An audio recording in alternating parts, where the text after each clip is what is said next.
Assalamualaikum dan salam Malaysia Madani, bersama saya Mazrona Kaninggalan dalam Berita Pagi Sabah edisi Jumaat 31 Mac.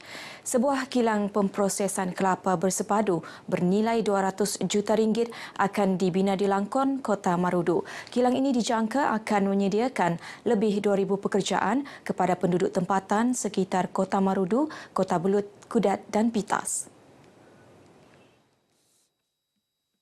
Bagi merealisasikan hasrat tersebut, satu majlis menandatangani Memorandum Persefahaman MOU antara Sawit Kinabalu dan Linaco Manufacturing Sdn Bhd telah berlangsung di Menara Kinabalu disaksikan Ketua Menteri Datuk Seri Panglima Haji G. Nor. Datuk Haji G menerusi kenyataan kemudiannya memaklumkan MOU ini adalah yang kedua daripada 4 komponen utama perjanjian yang ditandatangani oleh Linaco dengan Kerajaan Negeri pada 22 Mac 2021. Ia merupakan inisiatif Hala Tuju Sabah Maju Jaya bagi penubuhan rangka tindakan kelapa bersepadu sebagai pemangkin transformasi sosioekonomi sektor berkenaan di negeri ini. Di bawah komponen ini, Sawit Kinabalu telah mengenal pasti tanah seluas 30 hektar untuk pembinaan kilang berkenaan yang akan beroperasi bagi tempoh 5 tahun. Pemilihan Langkon sebagai lokasi pembinaan berdasarkan lokasinya yang strategik dan berpusat akan memberi akses mudah kepada pekerja. Linaco Sdn Bhd juga akan bekerjasama dengan kerajaan negeri dalam menyediakan jaringan keselamatan kewangan kepada petani dan pekebun kecil dengan terus membeli hasil tuaian pada harga minimum. Menjangkau 10 tahun penubuhannya, aspek keselamatan dan ketenteraman di kawasan Zon Selamat Sabah Timur (S-Zone) akan terus diberi keutamaan. S-Zone merangkumi kawasan perairan Sandakan, Beluran, Kinabatangan, Lahad Datu, Kunak, Semporna dan Tawau. Menurut Ketua Polis Negara Tan Sri Akril Sani Abdullah Sani, meskipun keadaan terkawal ketika ini, namun pihaknya akan terus memperkasa aspek keselamatan di kawasan itu. Akan terus melipat gandakan usaha supaya kita tidak terjebak dalam satu situasi, terperangkap dalam keadaan tidak bersiap sedia. Itu yang sangat mustahak. Apa yang kita alami sekarang ini, alhamdulillah kita dapati bahawa keadaan agak tenang dan terkawal. Tapi ini tidak bermakna kita boleh melonggarkan langkah-langkah keselamatan yang telah pun kita letakkan di sepanjang tempoh yang berlepas 10 years. Kita menunjukkan kepada pihak-pihak tertentu, memberi isyarat kepada mereka bahawa daripada aspek keselamatan kita tidak akan berkompromi, kita tidak akan bertolak ansur. Dalam perkembangan lain, beliau memaklumkan urusan mengisi kekosongan perjawatan tinggi di Eastern Sabah Security Command (ESCOM) akan disegerakan.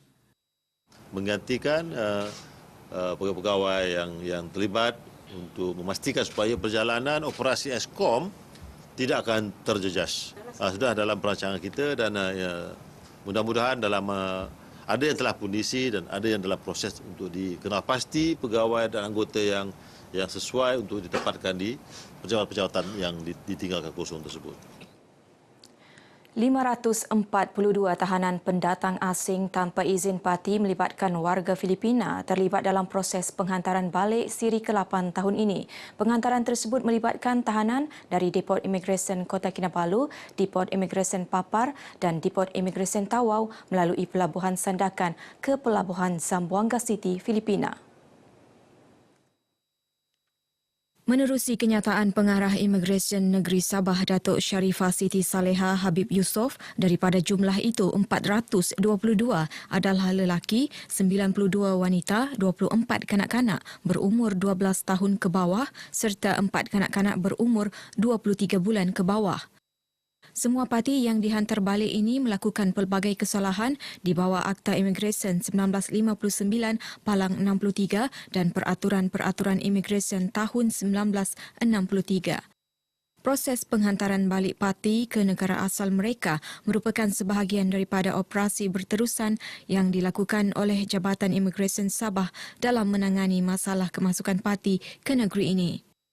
Dalam pada itu, Datuk Sharifah Siti Saleha turut mengingatkan semua warga asing untuk mematuhi peraturan dan undang-undang negara dengan memiliki dokumen perjalanan yang sah selain permit kerja yang dibenarkan untuk bekerja di Sabah.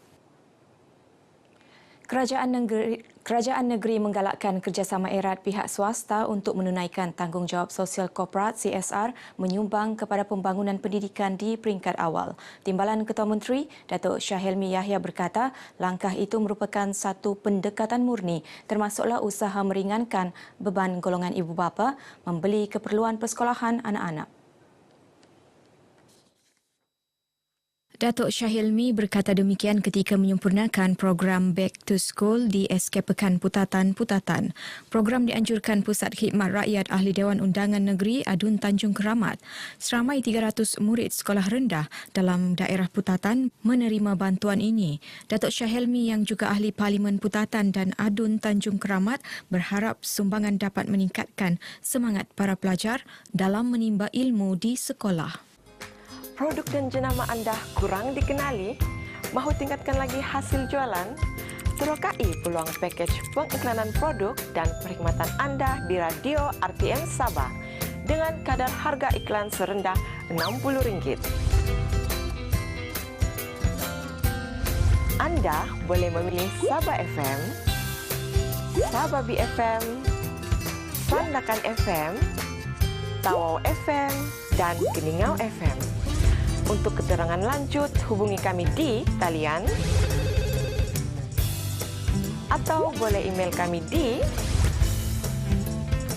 dan kunjungi Facebook rasmi kami RTM Sabah.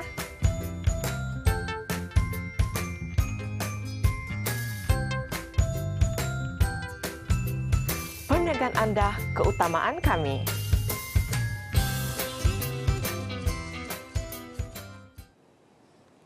Pemimpin masyarakat peringkat akar umbi disaran turun padang untuk mengemaskini data dan profil kampung masing-masing. Ia penting bagi memastikan kesejahteraan komuniti sentiasa terjamin. Setiausaha Politik kepada Ketua Menteri, Datuk Redona Bahanda berkata, sebagai mata dan telinga kerajaan, pemimpin masyarakat juga perlu sentiasa sensitif terhadap sebarang salah laku, termasuk penyebaran maklumat palsu oleh pihak tidak bertanggungjawab yang boleh menggugat keharmonian hidup masyarakat. Beliau berucap dalam taklimat integriti, mediasi, peranan dan tanggungjawab ketua-ketua kampung bagi Dun Bandau di Dewan PPR Taman Korongkom Jaya, Kota Marudu. Dalam pada itu, Datuk Redona yang juga Ketua Wanita Gagasan Rakyat Sabah mahu pemimpin masyarakat sentiasa memberi perkhidmatan terbaik dan sedia mendengar sekaligus menyelesaikan permasalahan yang dihadapi rakyat. Agihan bubur lambuk kepada masyarakat antara sumbangan yang sinonim ketika bulan Ramadan. Di Kota Kinabalu, 1,600 bubur lambuk diagihkan kepada masjid, sekolah, rumah tahfiz sekitar Kota Kinabalu yang dimasak sendiri ahli-ahli Persatuan Setiausaha Perkhidmatan Awam Negeri Sabah. Pengurusinya Rosalin alias Roslina Bumpin berkata, inisiatif diambil bagi menunjukkan keprihatinan persatuan kepada masyarakat dalam masa sama memupuk kerjasama sesama ahli. Kami berharap dengan pengagihan bubur lambuk ini, kami ingin memberi walaupun sedikit, tetapi hati kami macam rasa lapang sebab berkongsi rezeki di lebih-lebih lagi di bulan yang mulia ini. Beliau ditemui RTM selepas program sedekah sumbangan sempena bulan Ramadan di Kota Kinabalu. Menurutnya, program tanggungjawab sosial korporat sedemikian akan diteruskan Ramadan ini dengan menyantuni golongan asnaf. Majlis Penasihat Wanita Sabah MPWS menyantuni 50 anak yatim, tahfiz dan pelajar dalam program Majlis Berbuka Puasa. Ia merupakan acara tahunan yang dianjurkan MPWS setiap kali Ramadan untuk meraikan mereka yang kurang bernasib baik.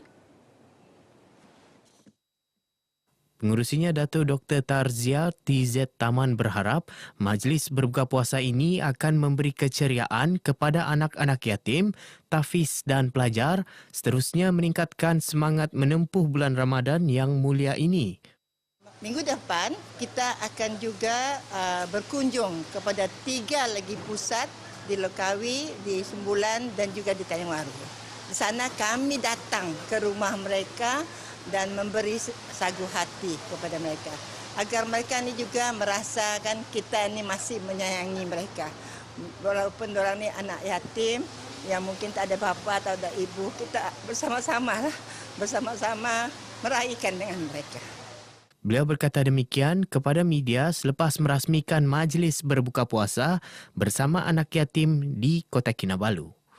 Saya selaku guru pengiring dari Sekolah Menengah Kebahasaan Agama Kota Kinabalu ingin merakamkan ribuan terima kasih kepada Yang Berbahagia Datuk Dr. Hajah Tarziah kerana sudi menjemput 17 orang pelajar kami ke sini untuk sama-sama di majlis iftar ini serta menyampaikan sumbangan kepada mereka. Dan sumbangan ini amat bermakna kepada mereka dan telah memberi kegembiraan.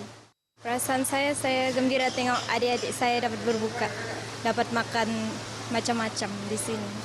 Saya gembiralah sebab dapat rezeki yang tak disangka. Lepas tu kami suka tengok budak-budak Tafiz pakai tudung-tudung labu. Kami macam mau juga begitu. Selain menjamu selera anak-anak yatim, Tafiz dan pelajar juga menerima sumbangan duit raya yang disampaikan oleh Kapitan Eliza Goh. Baik, berita pagi Sabah edisi Jumaat 31 Mac berakhir di sini. Teruskan kesetiaan anda bersama RTM teman setia anda. Saya Mazrana Kalinggalan. Salam Malaysia Madani.